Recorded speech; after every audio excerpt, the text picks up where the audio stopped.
In this video, we will discuss about the engineered NanoCas to increase its efficiency. In the previous video, we have briefly discussed how they have used their bioinformatics to come up with this NanoCas9 that can be used in, as a gene editing tool, which can be packaged with AAV because of its low size.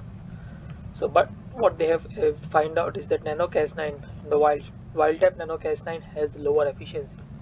So in order to increase the efficiency, they did mutational analysis, and what they are able to find out is that this in the panel B, we can see that at around 220 positions, close to 220 positions, when they replaced it with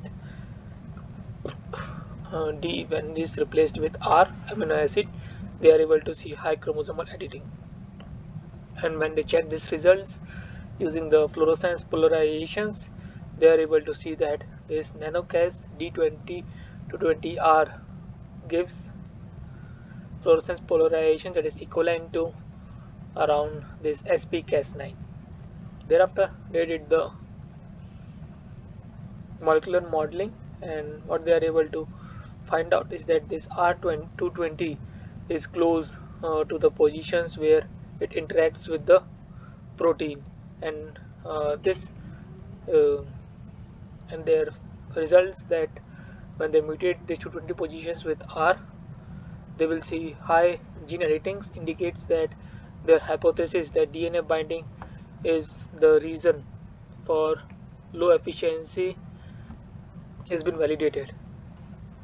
And then thereafter, what they did is they compare chromosomal editing for both this NanoCas9 wild type and this NanoCas D220R, and what they are able to see that at positions around this 19 and this 8, 9 and 1920, what they are able to see is that there is a mismatch occurs, which is uniform both in the case of NanoCas wild type and NanoCas D220R at 8, 9 positions and at this 1920 positions.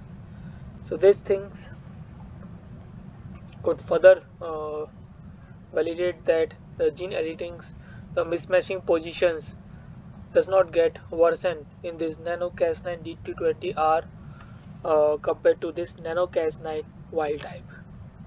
And in the case of this panel B, we can see that it is not shown here at exact 200, it is at this 220 positions where we can see that high chromosomal editing, and this is what they have validated using the fluorescence polarizations to confirm the high binding efficiency of this modified NanoCas D220R.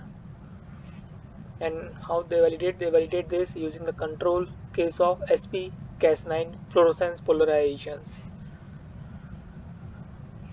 So this is some of the basic engineering that they did to find out NanoCas. Basic engineering they did to modify NanoCas to increase its efficiency. And just for the new viewers in the bioinformatics, what their objective is to find out different CRISPR genes that does not compromise on the efficiency of this CRISPR gene editing.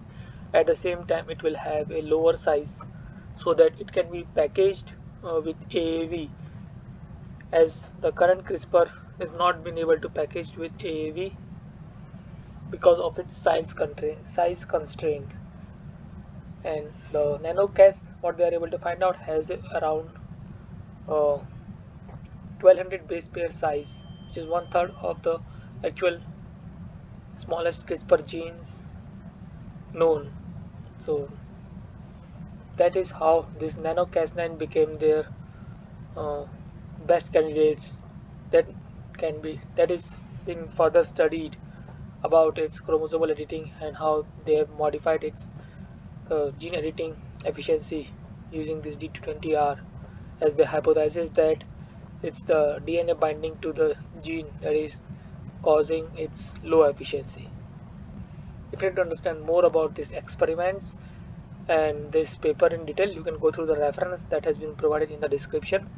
That's all for this video. Thank you for your time.